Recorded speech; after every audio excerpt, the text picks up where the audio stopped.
All right, welcome everybody. We are excited to have you here. My name is Lily Lopez McGee. I currently serve as the Executive Director for Diversity Abroad, and we are thrilled to host a panel of what we hope will be some really dynamic conversations around the experience, Black student experiences in Europe.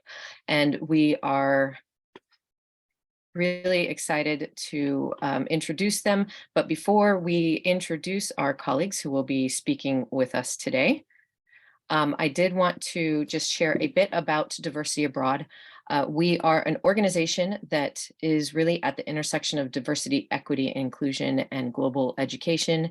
We have two sides of the house of work that we do, where we do work with professionals as well as direct student services work. And this webinar is part of a student series that we have coordinated for this spring semester. And we're really grateful for our folks on the panel today to share their experiences. You can find more out about Diversity Abroad at our website, where I suspect you were to get registered for this webinar. And at this moment, I will turn it over to Sarah Dart, who represents Education Ireland, our generous host for today's virtual conversation. Thank you so much, Lily. My name is Sarah Dart. I'm the Senior Vice President for Education in Ireland, which is really just a fancy way of saying I'm the one Education Ireland person based in the US. I live up in Boston, and we're really excited about this conversation. I had the privilege of getting to know one of our panelists, Erica, a couple of years ago, one of the first people that I really met and got to know after I started this role. So I'm super excited to hear about her experience and the experience of the rest of the panelists. Just a quick bit about Education in Ireland. We are the Irish government agency that supports the Irish colleges and universities in their overseas efforts. So whether that's partnership, marketing, student recruitment, outreach, anything in that area, we help them connect with folks here in the US who are interested in Ireland. So if you are interested, whether you're a student or a university, you can feel free to reach out to me anytime. I'm always happy to chat. And with that, I will go ahead and hand it back to Lily. Thank you, Sarah. And again, thank you to Education Ireland, who is supporting our webinar today. And I would like to now turn it over to our moderator for today's panel, Neil McKinney, who I will let introduce himself as well as the panelists. And at this moment, I will go off camera and turn it over to you. Thank you so much, Lily. So glad to be here. Hello, everybody. My name is Neil McKinney. My pronouns are he, him, his. I'm joining you from Columbus, Ohio. I am a doctoral candidate at The Ohio State University, which occupies the ancestral and contemporary territory of the Shawnee, Potawatomi, Delaware, Miami, Peoria, Seneca, Wyandot, Ojibwe, and many other indigenous peoples. As a land-grant institution, I honor, being a part of a land-grant institution, I want to honor the resiliency of the tribal nations and recognize the historical context that has and continues to affect the indigenous peoples of this land. I'm very excited to be able to be here and do this panel. We have some wonderful panelists who will introduce themselves momentarily. But yes, I just wanted to express my gratitude to Diversity Abroad. I've been involved with Diversity Abroad for almost 7, 8 years now, being able to help with lots of opportunities to have meaningful discussions like this, to support students like you who are interested in learning more about what it means to be Black and go abroad. I did study abroad myself way back in 2007 in Barcelona, Spain through IES Abroad. So I have a lot of meaningful experiences that I have carried with me throughout my time. And now, yes, we are going to introduce our panelists. So I'd like to first ask Erica to introduce herself, and then Allison, go ahead and introduce yourself.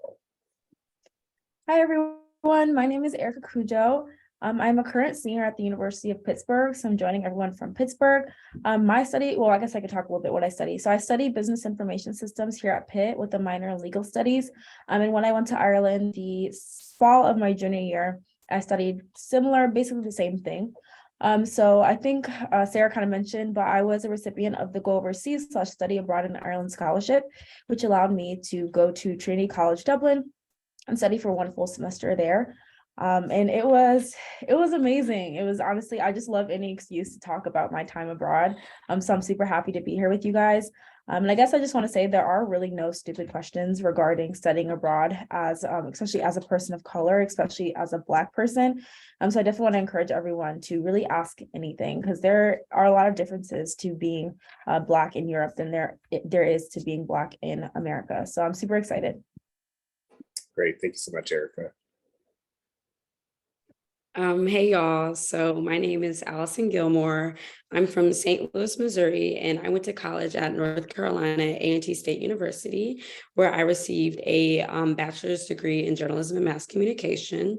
So I actually did not study abroad. I received a Fulbright grant in 2020. It was a community-based combined grant.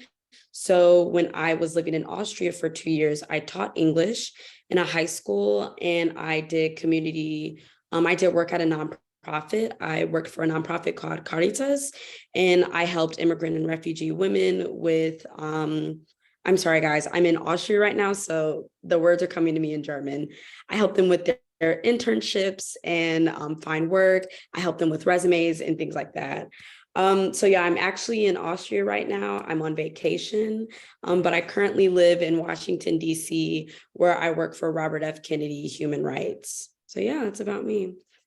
Thank you so much, Allison. Both you and Erica have such amazing experiences to draw from, and I am really grateful that you both have such distinct experiences, because there is no right way to study abroad, and being able to really highlight sort of your ways that you found interest in pursuing these opportunities, I think will be really helpful and beneficial to everyone here today. So I am going to ask you all a few questions, but I do want to encourage the audience, again, as Erica mentioned, there is no such thing as stupid questions. So feel free to use the Q&A feature to submit any questions that you may have, and we will definitely do our best to try and get to every question that is asked.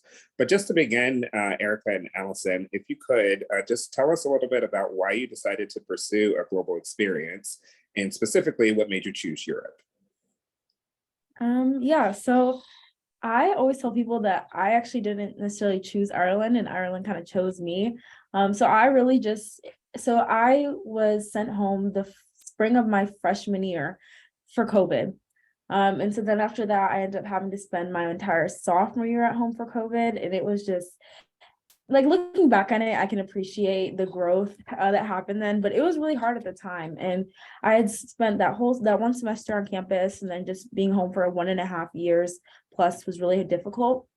And so I really wanted to, honestly, I just wanted to study abroad. I wanted to do something really different to just coming back on campus, because it had been so long, and I felt like I need an experience bigger than especially what I was doing at that moment.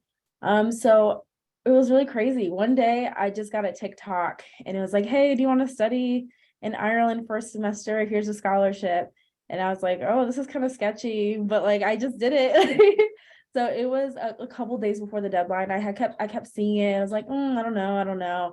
And I just applied. And then I remember hearing from, I'm not sure if it was Sarah or Al. I don't know. There was a couple people who I was in contact with, saying that I was a finalist. And so I was like, oh, wow, like this is cool. And then eventually I got, my mom put me on a Zoom call. I can't remember what the excuse was that she used it was for, but it wasn't for Ireland. But then like all my friends and family were on it, and they're like, oh yeah, so you actually won the scholarship.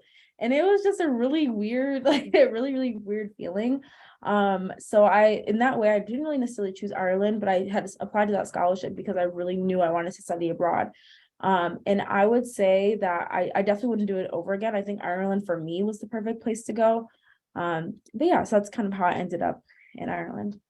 Great. Thank you so much, Erica. And I sincerely apologize. I forgot to also introduce Victoria Pope. Victoria is actually a part of the Diversity Abroad team, and Victoria is here as well to be able to share some of her experience, as she is currently in Madrid as well. So Victoria, or do you want to give a quick introduction?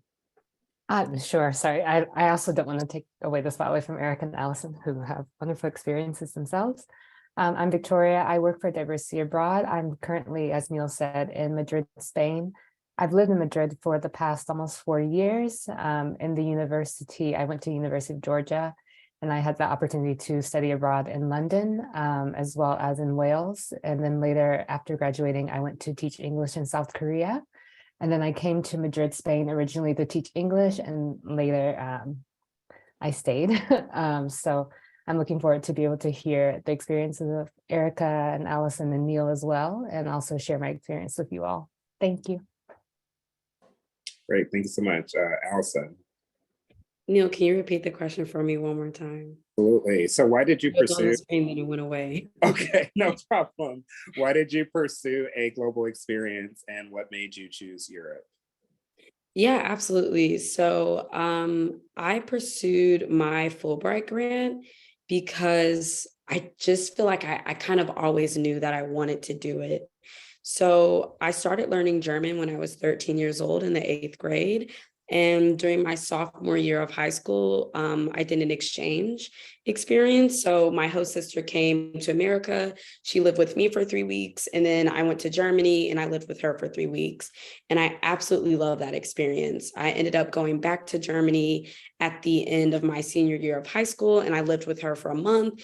And then she came and lived with me for a month. And a part of the reason why I'm in Austria/Germany right now is we just celebrated her 25th birthday last Saturday, and we were just talking and we were like, we've been friends for 10 years. And I feel like the connections that I made in Germany, and also the things that I learned while in Germany, you know, I started seeing how people view things differently. They see race differently and issues around racism differently. And, you know, the way that Germans talked about the Holocaust and how open they were about it, it just was really, really interesting to me. And I just kind of felt like I want to go back and I want to be able to kind of share my experience as an American and as a Black American in any capacity. And I want to continue to practice my German. So I ended up in Austria. I was like, oh, I've been to Germany already. Already Austria should be similar. It's not. It's not at all. Germany and Austria, they may speak the same language, but it's a completely different place. And I've grown to love and appreciate it over the past 2 years. And I mean, clearly I moved away 7 months ago, but I'm back for vacation. So yeah, I definitely loved it here. Yeah, no, that's phenomenal. And I think between you and Victoria, just being able to also look at the trajectory of the ability to go back, I think is really important because, you know, there's obviously the opportunity for many of participants to go during their college experience, but there is, as research will show, just, you know, the timing of going abroad sometimes doesn't always work for all Black students. And so being able to know that there are ways outside of just the semester or even a short-term experience abroad is really wonderful. So thank you for sharing that. So really want to dive into thinking about your identities as Black students and how did that influence your experience while you were abroad?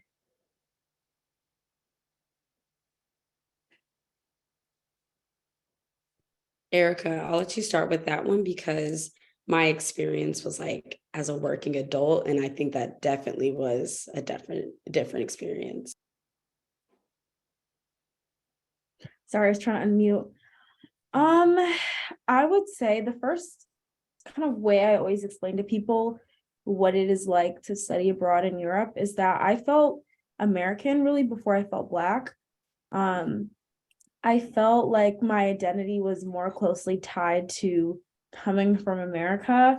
And I'm sure a lot of Americans will tell you, like, once, at least in Ireland, it's found out that you're American, it's like, oh my gosh, Trump. Like the questions are more so centered around you being American, and the stereotypes, or the generalizations that come with that. I won't say that being Black didn't have an effect on my experience there, but it really was the American before I was Black. I will say in Ireland, the Black community is a little bit different. It feels a little less, I guess, tight knit. It's kind of harder to find Black community than maybe it would be in America. But I feel as though it's not there's not as much of a systemic and constant burden of feeling Black in Europe, in my opinion. And other people's experiences might have been different, but that's definitely what I experienced. Thank you for I that. definitely would. Oh, sorry. No, go ahead. Just underscore what Erica said. Like, I definitely was American before I was Black. So of course I speak German, but I sound very American when I speak German. So they're like, oh, where are you from? Oh, Netflix series, things like that. And I'm like, okay, yeah. And that was cool. But I think, being an educator, and being like the only Black educator in my entire school, I was really able to bring a lot to the table. And my school is actually, like, for Austria, surprisingly very diverse. So I was able to, show a few students, people who look like them, people who come from different places. And even then, a lot of the friends that I made were people who were in graduate schools. So a lot of my friends were also from places not like Austria. They were from India and Germany and France. And I had some friends from Brazil and stuff. And I think, that kind of gave me an experience that most students experience when they're abroad. You kind of just hang out with all the international students. So even as an educator, I hung out with all the expats, which was really cool.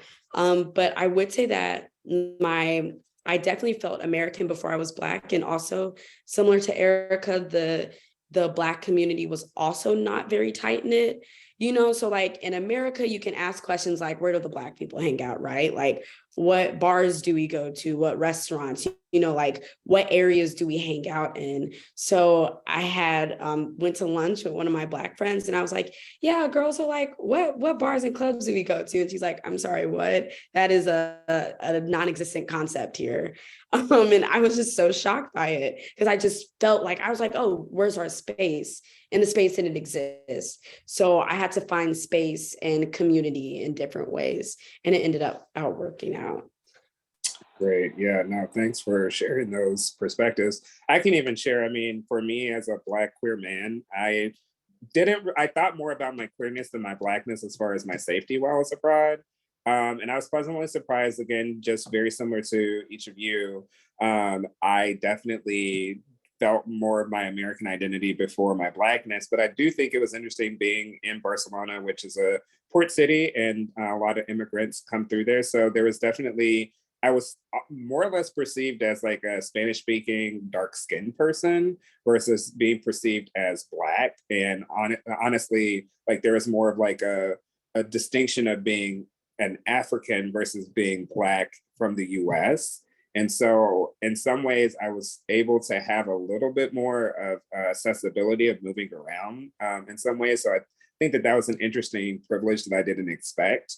In that, like, though my Spanish wasn't perfect or anything like that, I still was able to really kind of be received very positively, and to a point where, like, I really stopped worrying about my sense of safety as a Black person per se. I did have like one specific example of a drunk person like trying to make a comment towards me, but he spoke so fast in Spanish I didn't understand it, so it was fine. So yeah, but to that end, did you all encounter any challenges or unique opportunities based off of your identities? I know, Allison, you mentioned sort of the opportunity to kind of give more representation to some of the students in the coursework, but were there any, or have you encountered any specific challenges or opportunities? Yeah, so I definitely like the unique opportunity of being able to teach Black history during the whole month of February and March, because it was such a hit, was probably like my favorite part. But with that came a bunch of microaggressions that I just was not ready for. So as you see, like, my hair is in braids. And when I was living in Austria, I would go to Vienna and I would get my hair braided, because I'm a Black woman who needs to wear protective styles throughout the year. And oh my God, I was just like so tired of answering questions and people touching my hair. At one point, my hair was like past my back, and I heard comments like Rapunzel, Rapunzel. I'm like, Jesus Christ, like, this is horrible. And even just like having to tell my students, they're like, well, what if I'm listening to a rap song and they're saying the N-word, but I'm alone in my bedroom? And I'm like, no, like, like, you shouldn't have told me that. And the answer is no, so there were a lot of challenges that I faced, like in a school setting, having to educate my colleagues that, like, you cannot say the N-word, even if it's in a educational standpoint. You cannot use the term Blacks. You cannot use the term colored. I was just like, y'all, it is 2021, 2022. We really gotta come up with something, but it was nice to be able to like educate, but sometimes educating and dealing with microaggressions is so exhausting. Like it may not be systemic, but oh my God, like it is so exhausting, like feeling isolated because you don't look like anybody. And then people asking you questions because they ain't never seen nobody who looks like you. And they're like, oh, well, we're in this space, I can ask this question. And sometimes the answer is like, I kind of don't want to talk about it. Here. Yep, absolutely. Thank you for that. I agree with you a lot, Allison. I had a teaching experience here in Madrid, and I worked with young students, so from ages 3 to 6, and then I also worked with students in high school, and so ages 12 to 16. And one of my first experiences with the high school students is that, I was in the hallway and then I hear someone say the N-word. I'm like, oh my God, like what do I do, And it made me think about, how do I react in this situation? Like, do I get angry? Like, who do I address? And I think the biggest thing is just kind of knowing, they are coming from a different kind of background. They don't understand that the N-word has a different weight in the US than it does in Europe. For them, it's like Allison was saying, it's something that they hear in rap songs. So I think if you encounter these situations, I hope no one ever does, but if it happens, I hate to say, like, take it with a grain of salt, and like, I think maybe put yourself above, and like, if you see it as a teaching situation, because at the end of the day, if you're with someone who wants to listen to you, they will. And I think sometimes we just have to share a little bit, but it was tough. And then with the kids, a lot of them, I was the first Black person they've ever seen. So they didn't understand why my skin was brown, they were just very much kind of like, what's going on here? But I think that you just have to be aware that these people in Europe, there is a different perspective. The American perspective is not the number one here, which means you as a student here, you kind of have to try to think outside of the box. And it's hard, but I think with time, you kind of understand how to do it. Yeah, I would love to hear, Erica, before you go, as you all are reflecting on this, the nuanced understanding of race and racism as it pertains to the US is a context that I don't think, a lot of universities probably discuss enough as far as the preparation. And so it can be really shocking to deal with issues that feel racial, but it's a very different context, and trying to understand it and process it more thoughtfully can be really hard, because it's sometimes like it's shocking, but it's a different context. So Erica, as you reflect on that, I'm curious if you had thought about that since you've been back. Yeah, I guess my biggest thing really when I went to Ireland was just, as an African, I felt like the switch was never, oh, well, you can see I'm Black, so then like, there's not that difference of dynamic. But once I'm African, I think almost that shifts the kind of how you're received as well. Because there's just a couple examples that I could think of, but I remember being in a taxi, and the taxi driver told me that when he was growing up, he never saw Black people. And he said like the context he used was, it wasn't until the Africans started coming. And so there's kind of that kind of awkward tension, I think, between like African immigrants coming to Ireland and how that is perceived by Irish people, that kind of redefines how it is to be Black or African in Ireland. And I even remember once, who was it? Someone trying to like overly prove, oh, I'm not racist. But it was like, I'm just walking to class. Like, why did you say that? Like, it's just like, I'm just existing. And it's like, oh my gosh, like, I promise I'm not racist. But it's like, I never asked. Like, it wasn't even, I was just going walking. And so I feel like because it exists, this context that a lot of older people do feel a little uncomfortable with immigration to Ireland. I think there's a sense of like, from younger people trying to prove like, oh, we don't not like you. And so I think that can also be a little bit uncomfortable. And I think that does go in with kind of Allison, what you're saying about the microaggressions and like, oh my gosh, your hair is so pretty. Oh my gosh, like feeling almost like a pet in some ways. But I do know it was never from a place of like hatred. It was never from a place of like trying to be rude or really racism. It more felt like kind of ignorance a little bit. But I would say that to me, it didn't feel like a challenge just because I've experienced some of those things in America. But it was something that kind of did make me uncomfortable in certain spaces and at certain times. But that's, yeah, I'd say that's kind of my answer to that question. Okay, no, thank you for that. And I kind of want to like ask you just to elaborate just a little bit, and Allison and Victoria as well.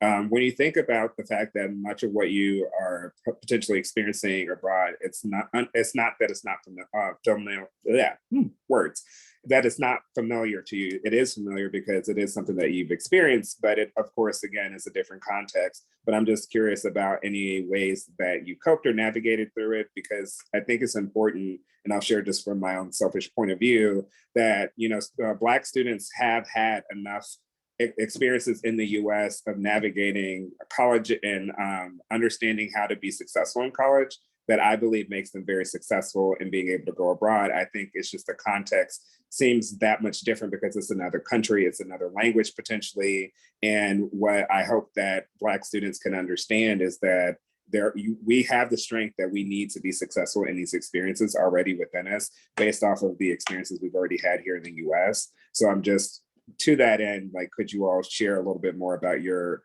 ways of being able to navigate around that? Yeah. So I also went in with the understanding of knowing like this is Europe, their ideas around Blackness are very different, their perceptions are very different. You know, they are probably struggling more with racial issues towards like people from the Middle East and Turkey and like immigrants, like they're probably not super worried about me. And honestly, I'm not gonna lie, after a while, I just started to get really irritated. I just started to get mad because at some point I was like, I cannot keep doing this, you know. And at some point, like, okay, this might sound crazy, but at some point I was like, I'd rather deal with my white people in America than these white people because they just kept making me mad, and they kept making me mad not because they were curious and they didn't know, but it felt like, no, y'all do kind of know. Like, for example, Victoria, you are living in Spain and I love Madrid. I've been to Madrid twice. It's great. But what I didn't appreciate was like, did y'all forget that y'all did a number when it comes to like colonization and genocides and killing indigenous people, and talking to French people and they're like, oh no, we don't have any races. And I'm like, ugh, you guys literally went to West Africa and just like set up camp. Like, do we not remember these things? And that's where I got really, really frustrated with Europeans, because Germans and Austrians, it's very different. They don't have necessarily, you know, the history around colonization and trading, but the Dutch do. The people in the UK do, you know, the people that I met in Spain and Madrid and in Portugal, they did. And I just started to navigate those spaces by removing myself. Like, I just started to just kind of hang out in my room and call my friends, and I started hanging around more Black people. I started hanging around more people who were dealing with some form of like bias. So I also found myself hanging out with a lot of gay men, because for some reason, like me as a Black woman and my gay men friends, like we just like hit it off. And, you know, Neil, it might be something, as you said, like, you know, the experience of your queerness comes first, you know, and for them, their gayness is seen before, you know, the fact that they're American, you know, and I feel my Blackness first. And I feel like, you know, I bonded with people who felt the same way as me. And we complained and we drank coffee and we went out to eat and we watched TV. And that's how I navigated that. I allowed myself to be mad.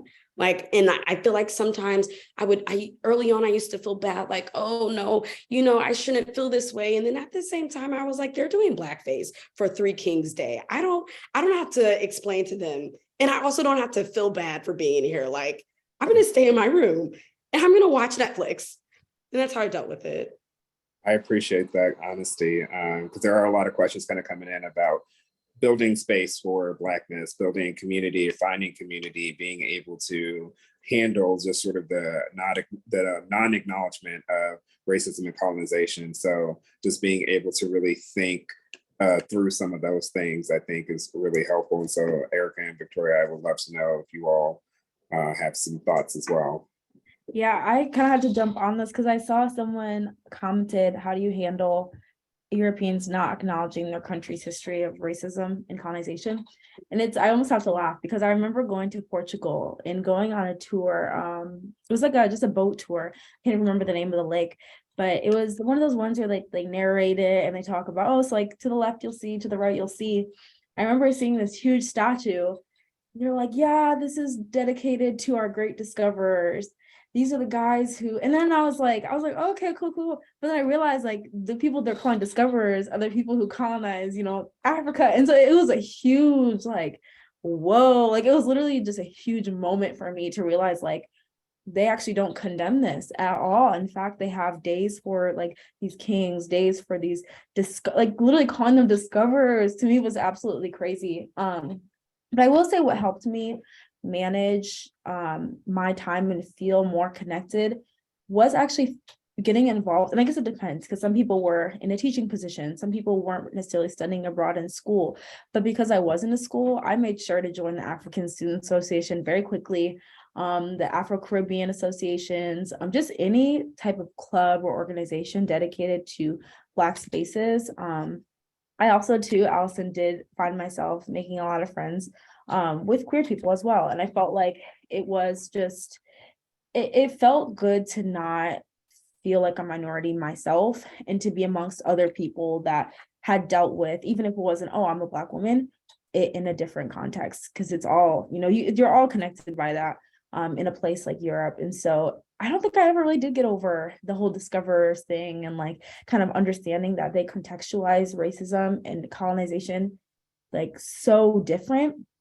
But I have had conversations with a lot of people that I met in Portugal and Spain, and a lot of people do know, but just the same way as like we grew up in America and we learned about slavery for 2 days in history, that's what they've learned and that's what they've understood since kids. So it's a lot of deconstructing that doesn't necessarily happen until you kind of get to be older, or until you see the world, or until you're able to take a step away from where you're at and be like, okay, wait, let me think about this in a different context.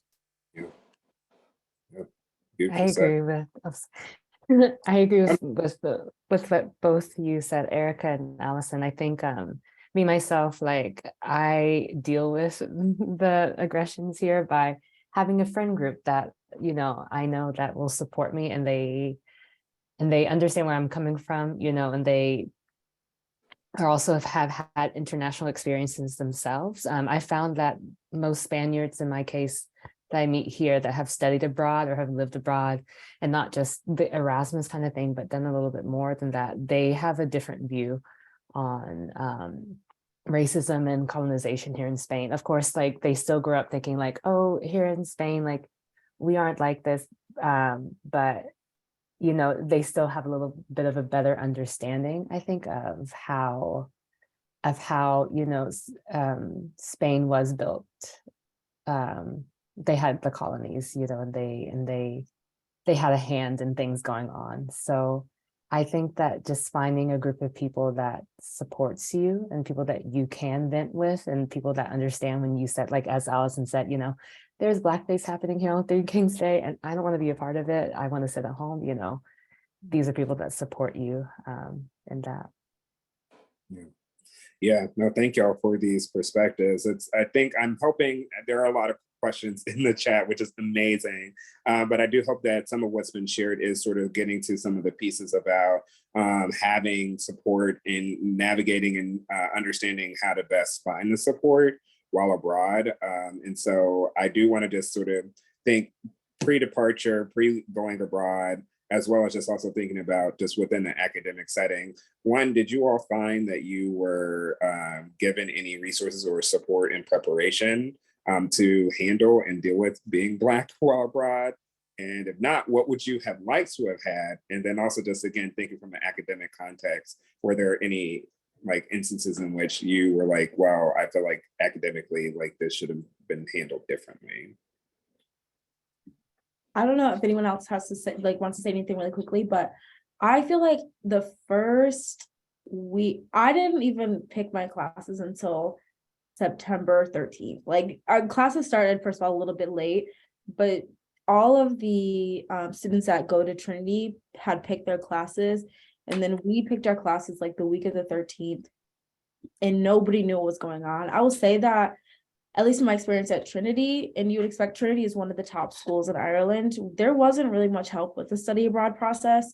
In terms of getting into classes, it was just felt, but I think part of it was COVID, obviously. Things were online and things were virtual, and we weren't able to go to the in-person orientation or anything like that. But I will say it was pretty hectic, to be honest. As for resources for Black students studying abroad, I can't say that I had any, honestly. It was more just like resources for people in the US studying abroad, but I wouldn't say that it extended so far as to Black students, in my opinion. Okay, thank you. So I see Nikki has the same answer, so I'm gonna answer that now as well. So I also didn't receive a lot of support, but also like Fulbright in general, they just kind of like give you the grant and they say congratulations, and we'll help you with the visa. But everything else is on your own. There's a couple how-to guides on like doing things like setting up a bank account and finding an apartment, but I had to find my apartment on my own. I had to set my bank account up with these faulty instructions. I didn't even know how to like get a SIM card for a cell phone.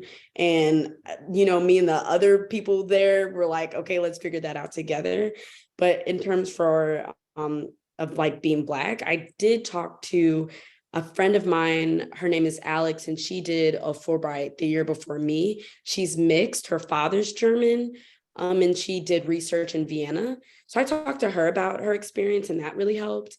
And then I actually did a classic. I went on YouTube and I typed in, what's it like being Black in Austria? And I found this girl, her name was Arian, and I watched her YouTube video, and we're actually really good friends. I just had dinner with her on Monday, and she was the Black girl who I was talking about when I said, where do we hang out? And she said, what are you talking about? So yeah, I think that honestly really helps. Like, from previous experience, I knew to do things like bring my own hair care products, and I knew certain countries are better for things than others. So for example, I don't know why, but the Netherlands, they always have great hair products. They always have every hair product I want. And they also have really good makeup. Like I can go to a Morphe store and find things in my shade. And I'm like, I'm in Amsterdam right now. Never did I think I was going to cash out on, like oils and mist and, my Shea Moisture products. But yeah, I think my previous experience helped in terms of like remembering what I didn't have, and also just reaching out to people who I knew closely. Great. Yeah, no, thank you for that. I agree. Like, I didn't study abroad. Well, I studied abroad in London and university, but fortunately in England, it's easier to find a Black community, and especially in London, there was a lot of resources there. But outside of that, before I came to Madrid, I was amazed to find that there's so many Facebook groups out there for people. I don't know if people still use Facebook. I'm very much into it. There's tons of groups like Melon in Madrid, like Black people in Barcelona. There's also blogs. Travel Noir is a blog that is really useful for looking up other experiences and connecting with people, like Allison said. And I think depending on where you are, if you're in a bigger city, it is easier to find like Black hair care products and things for Black skin. With makeup, I wish I was as lucky as Allison being able to find things. Even here in Madrid, I do have trouble finding things for my skin tone. I think sometimes you just have to look. But the good thing about Europe is that it's easy to have things shipped within the EU countries. So it's possible to order something from the Netherlands and have it shipped to maybe Austria or Spain or wherever you might be. Awesome. Great. Yeah, no, thank you. But yes, there are some really great Facebook groups, which, I mean, for older millennials like myself, Facebook is still the GOAT. Like, it's really helpful, but I know, TikTok and lots of other spaces can be useful for information as well. Well, I want to take us into sort of the closing sort of portion, and more so just kind of collapse to the last questions together. And then again, if anybody has any other questions that might come up, we'll try and get to them in the chat. But specifically thinking about your experience, your global experience, how did it benefit you personally, professionally, and academically? And then to that, like, what advice do you give to someone, for students who are thinking about pursuing a global experience? Like, is it worth it? Like, we've talked about a lot of these challenges, yes, but in the end, like, is it worth it?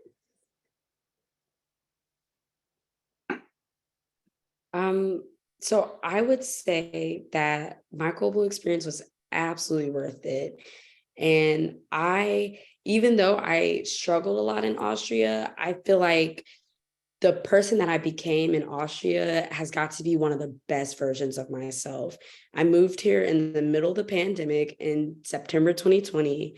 I left July 2022, and the level of independence, sorry guys, my computer is like doing weird things, but the level of independence that I gained while living in Europe, I don't know, it was like nothing I don't think I would have ever received in the States. And just from like basic practices, like realizing how much Europeans like care about the environment. I don't use plastic. I refuse to touch plastic. I take tote bags with me everywhere as if they're going to charge me 10 cents for a bag. And I just, I just refuse to. And I try to help my friends understand, like, stop buying cases of water. It's cheaper to get a Brita. Like, where's your recycling trash can at? Like, I'm always like pressuring my students, and I cared about the environment before, but that's something I really picked up in Europe. And there are just so many things that I learned that I'm just so grateful to have had this experience. And yeah, it had its challenges. And yes, I like spent time crying, like not often, but like, yeah, it was hard, but I'm back. And I'm back because I missed my friends, and I missed eating things like Schnitzelzimmel and Leberkäse and all these like weird Austrian dishes. And I wouldn't trade it for the world, even when it sucks. You move away and you're like, kind of miss that place in a weird way. You kind of miss it still. Yeah, I really would not trade it for anything, honestly. It completely changed me as a person. I feel like coming back, I'm a lot more independent, which is one thing studying abroad, I guess, forces you to be. I feel like going in, I was so nervous, like, oh my gosh, what if I don't make friends? Like, what if this, that? Because my classes were virtual almost until the last like 4 weeks. So it was really nerve-wracking. I was worried. I was really like just self-conscious, but I came away with friends like I still talk to this day. I came away, honestly, I feel like being able to talk to anybody. I feel like going into studying abroad, I just didn't really feel as connected to people from different cultures, to different backgrounds. I feel like I tended to surround myself with people like me. And I think being forced to study abroad in a place where not everyone is like you, and in fact, people are very different from you, allowed me really to see common differences or common similarities in everybody that I come across. And I think that's a really beautiful thing, to be able to go somewhere completely different and still find something between you and that other person to talk about and to bond about and to laugh and share. And I think it's really important. I honestly think everyone needs to study abroad just to like understand, like just to break down the mental like things that you believe to be true, because a lot of those things just aren't true, and to really just open your mind and be more compassionate toward people that don't think like you. I think so. I think everyone should study abroad, and I would never give it up. And can I add to that really quickly? Not only do I agree with you so much that everybody should study abroad, but even if you don't necessarily have the means to, right? Like, you don't get the scholarship, or you didn't, apply on time, and it feels like the end all be all. It's not. It's very much not. You can still, have those experiences, but it may just look a little different, right? So you can say things like, okay, I want to go to France and I want to go to Paris for a week. but make sure that when you're going to Paris for a week, that you're trying to find a way to like talk to locals, right? Or, you're in those group messages and you're trying to look on Instagram to see where, things are. Even like going to, I know like a lot of Americans often go to Mexico all the time, and that's great. But it's also like, see what it's like to leave the resort, see what it's like to go out into the village and see what people are eating. And like, don't be afraid to ask people like, hey, where do the locals actually go? And where, I want to try something authentic. What would you recommend me? And you'll find like people are a lot nicer than you would think. And then, I mean, some people are like, oh my God, tourists. Yeah, like, let's hang out. I'll meet you for lunch. Like, I think I like met somebody in Italy and they're like, okay, like, let's have drinks tomorrow. And she was so sweet. And I just asked her a simple question. So yeah, I definitely recommend that even if you aren't able to pursue a certain study abroad or a working abroad experience, that you can still, have really, really good and really meaningful experiences that will, benefit you for the rest of your life. Oh, that's awesome. Yeah. So there are some questions in the chat about sort of the administrative perspective. And I really don't want to spend too much time on that just because, again, the focus is on the student experience. I will just say that for those who are administrators or advisors on the call, a lot of what is being shared here today is sort of the answers to the questions that you seek, in a sense of like really being able to listen to and build relationships with the students that you want to see go abroad. So much of my research is intentionally trying to redirect our focus away from asking like, well, students tell us what you need, or students have to like sort of like build their way into getting abroad, when it's we as the administrators who have a lot more work that we have to do in terms of understanding how we show up in our relationships with Black students in particular.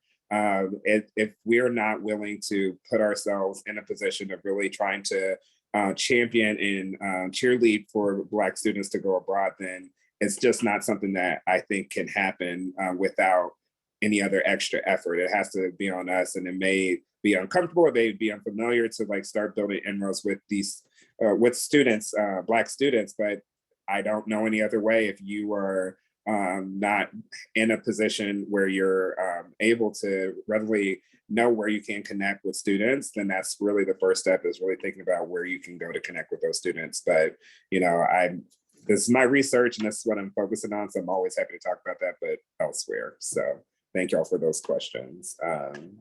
But yeah, anything that you all wish you had known before going abroad that you feel like you wish you had known, or something that you are able to reflect on as like, ooh, yeah, some Black students should know this as they're thinking about potentially going abroad?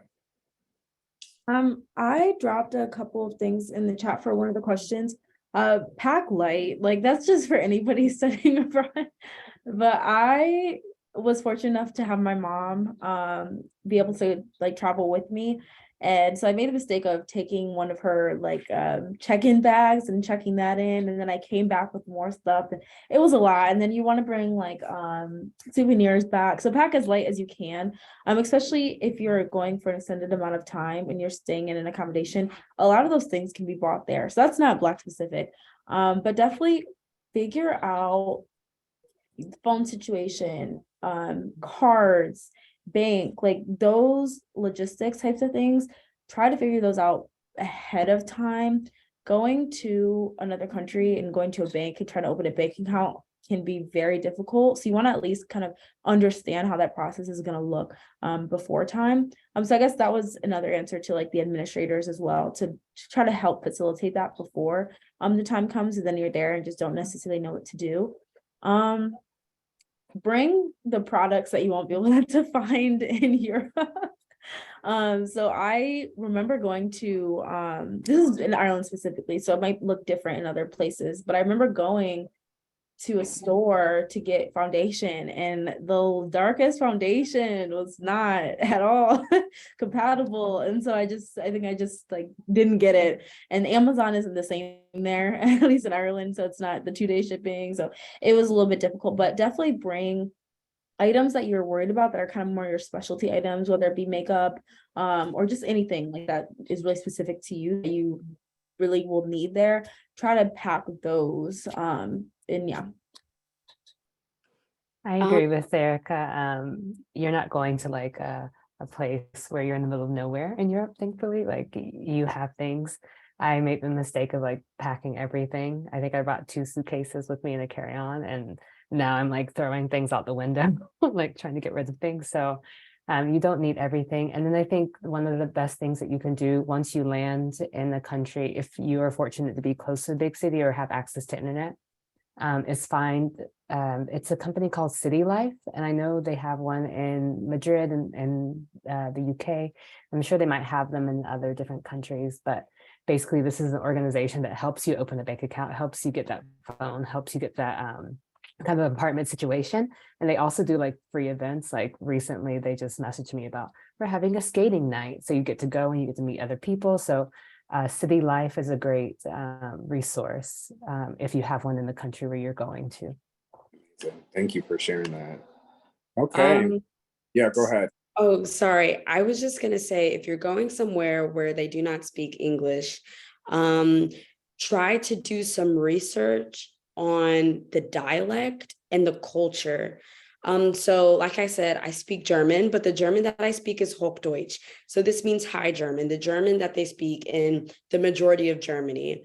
But I am in Austria, and I stayed in Upper Austria, which has one of the hardest dialects. So even though I learned German for 10 years, I got here and I was like, oh my God, I do not know what anybody's saying. And it took me a while to figure it out. And now I speak German with an Austrian dialect sometimes, which I find to be really cool. So if you want to do your study abroad experience to learn a language, I do kind of recommend like kind of take the hard way out, like stay somewhere where it's like very local and there are these things that are very local. And yeah, try to do some research on the culture. Like I didn't know that you can't talk to Austrians randomly. And I'm super extroverted and I try to make small talk, and come to find out they absolutely hate small talk and they hate when strangers approach them.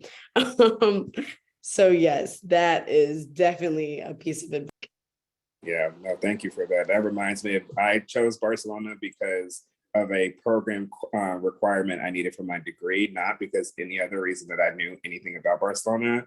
Had no idea about its history and distinct difference in its connection to the rest of Spain, and the fact that they speak Catalan as in addition to Spanish. And so there were all these things that like I ultimately ended up being able to benefit from, but I didn't know it ahead of time. And it would have been really great for me to know just how important those pieces were in terms of understanding how I navigated my experience going abroad. So yeah, thank you for that. Awesome. Okay, well, we've got 5 minutes left. I just want to give you all just a chance just to close out with any last thoughts. And then I'm going to turn it back over to Sarah to finish out the presentation. But anything that you wanted to say really quickly just to close out. Just really quickly, somebody did ask me about my experience coming from an HBCU specifically. And I just want to say the level of culture shock I experienced was absolutely insane. I went from being around 80% Black people to a country with only 4% Black people. And it's already only 9 million people in general. I don't even know how to prepare anybody for that situation. I really just threw myself in the water with that one. I think you can do it. I think it might be a little bit tougher because I did go from literally seeing a bunch of people who looked like me, sounded like me, talked like me. And then I'm like, searching through the weeds for another Black person, right? I say you can do it. If you put your mind to it, you can do anything and everything is possible. But baby, it is hard. It is hard. I'm not going to lie about that. Love it. Thank you so much. Yeah, so I just threw my email and LinkedIn in the chat. Once I came back from Ireland, I worked with my study abroad advisor as like a global ambassador to help students. So I do have like a lot of resources for packing, for finances, for just really anything, even activities in Ireland, if anyone is looking to go to Ireland. So I'd be more than happy to help people out. But I guess my main advice really would be just do it and go for it without expectations. You'll change in one semester, I guess 1 year, if that's the length of your program, more than I feel like I would have if I stayed here my 4 years. I feel like I just grew so much as a person, just by being forced to be in an uncomfortable situation, but also know that it really will be uncomfortable at times. Like there'll be times where you're like, man, I should have stayed home. Like you really will maybe have those moments. Oh boy, but honestly, you'll come away from it on the better. Amazing. Thank you. Victoria, anything you'd like to say? Yeah. I don't have anything to add. I just want to say thank you to Allison, Erica, and Neil for sharing your experiences. I wish when I was a student I had a webinar like this. So I hope the students in the audience have really gotten something great out of it. And I think Lily also dropped in the chat that at Diversity Abroad, we do have some other materials as well as country guides. And then we'll have some series coming up about other identities abroad. So hopefully you'll find those helpful as well. Amazing. Thank you all so much for your time. Really grateful for it. I'm going to turn it back over to Sarah to close us out.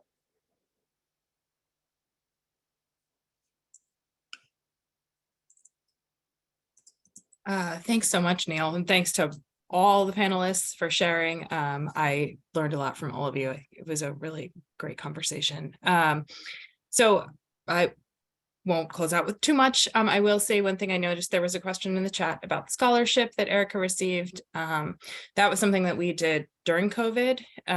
It may happen again, but there are scholarships every semester. We call them the Inclusive Ireland Scholarships through the Fund for Education Abroad. And we absolutely encourage you to apply for those or to share them with your students. It's a great opportunity to help fund your experience in Ireland, and FEA more broadly has scholarships where you can students can study all over the world. So just a plug for them. And I will also drop my email and LinkedIn in the chat. I'm always very happy to talk to Ireland, to connect you to resources about Ireland. And really just thank you for joining us today. And thanks so much to Neil for moderating, to Allison, Erica, and Victoria for sharing so much about their experiences, and of course to Diversity Abroad for organizing this great webinar. And I don't know if I'm going back to Neil or to Lily, but thanks all of you. Thanks, Sarah. I just want to echo the thanks to everybody. I know that the question came up in the Q&A, but we will be posting this online following the recording. I did want to add just a couple of notes about upcoming webinars. We do have several that will be coming up in the future, some focused on funding specifically. And then in the spirit of continuing on with different identity groups, we will be continuing our Identities Abroad series throughout the spring. So we'd encourage you to join us there. And then I did want to just share our LinkedIn and email contact. Feel free to contact us at any point. We are excited to be in touch with you. And again, thank you to our panelists and everybody who was able to join. I will go ahead and close this out now and invite you to follow us on LinkedIn, Instagram, and everywhere else you might find us.